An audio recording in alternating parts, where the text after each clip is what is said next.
আসসালামু আলাইকুম গাইজ, আমি ফয়সাল। ওয়েলকাম ব্যাক টু পিজনিস্ট। আমার প্রসাব পানিগুলোর মধ্যে আমার সবচেয়ে ফেভারিট হচ্ছে যে কি ডায়মন্ড ডাফ। আমার কাছে মোট 4টা ডায়মন্ড ডাফ ছিল। একটা আমার আব্বু আনফর্চুনেটলি ভুল করে মানে উড়ায় ফেলছে আর কি।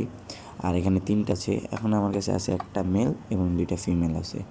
তার মধ্যে মেলটা 2টা ফিমেলের সাথেই মনে করেন যে বন্ডিং করে তারা বাসা টাসা দিতেছে।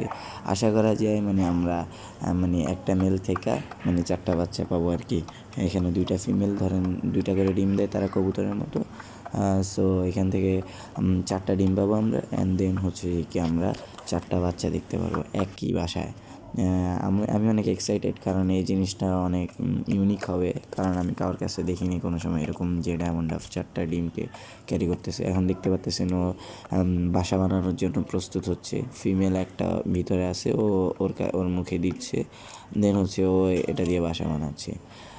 অ্যান্ড এখন পর্যন্ত ওরা এখনও ডিম দেয়নি। ডিম দেওয়ার জন্য আমি অপেক্ষা করতেছি। সো দেখা যাক ওরা ডিম দেয় কি না। আর এদের মেটিং কলটা মানে মেটিং ড্যান্স যেটা আছে, মাশাআল্লাহ, এটা আমার কাছে সেই লাগে। বিকজ মানে মেলটা তার ফিমেলকে আকৃষ্ট করার জন্য যেভাবে মানে লেজ তুলে একটা ড্যান্স দেয়, সেটা আমার অনেক পছন্দ হয়েছে। আর আমার এগুলো হচ্ছে আমার একদম সবচেয়ে ফেভারিট, মানে আমার যত অ্যানিমেল আছে বা পোষা প্রাণী আছে তার মধ্যে।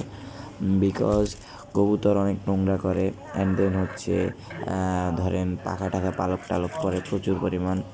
অ্যান্ড দেন আমার কাছে একটা মুরগি আছে, ওটার সাথে আপনাকে পরিচয় করাই দিব।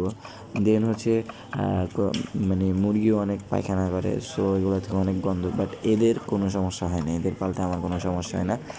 এদের জন্য না লাগে বেশি স্পেস, না লাগে এদের জন্য কোনো মানে এক্সট্রা কোনো মানে খাবার, বেশি খাবার খায় ফেলে এরকমও না। আবার খাবার অপচয়ও করে না। কবুতর কিন্তু প্রচুর খাবার অপচয় করে।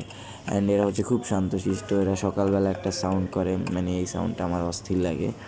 মানে একদম কিউট একটা ভয়েসে, পাতলা একটা ভয়েসে সাউন্ড করে, এটা আমার অনেক ভালো লাগে। সো আমি ভাবতেছি কি আমার যে ঘরে কবুতর যেগুলো আছে ওইগুলোকে আমি সেল করে দিব। দেন হচ্ছে যে কি আমি বাজিগার জাতীয় মানে দামি জাতীয় কিছু পাখি টাখি পালবো। বিকজ বুঝেনি তো, বারান্দায় পালা খুব প্যারা। যারা পালেন তারা অবশ্যই এই জিনিসটা ফেস করবেনি, যে মানে বারান্দায় রাখলে স্পেসিং নিয়ে ঝামেলা, ময়লা হয়, এটা হয় সেটা হয়। জাস্ট আমি মুরগিটা রাখবো, অ্যান্ড দেন এক জোড়া কবুতর রাখবো যেটা আমাকে নিয়মিত প্রোডাকশন দিবে। মাঝে মধ্যে বাচ্চা কাচ্চা খাওয়া যাবে, খাওয়ার জন্য রাখতে পারি। অ্যান্ড দেন হচ্ছে কিছু কোয়েল পাখি নেবো, আর হচ্ছে বাজিগার টাজিগার কিছু আনার চেষ্টা করবে ইনশাআল্লাহ। ততক্ষণের জন্য বিদায় নিতেছি। আল্লাহ হাফিজ, আসসালামু আলাইকুম। আর এগুলো ডিম যখন দিবে তখন আপনাদেরকে দেখানোর চেষ্টা করবে ইনশাআল্লাহ।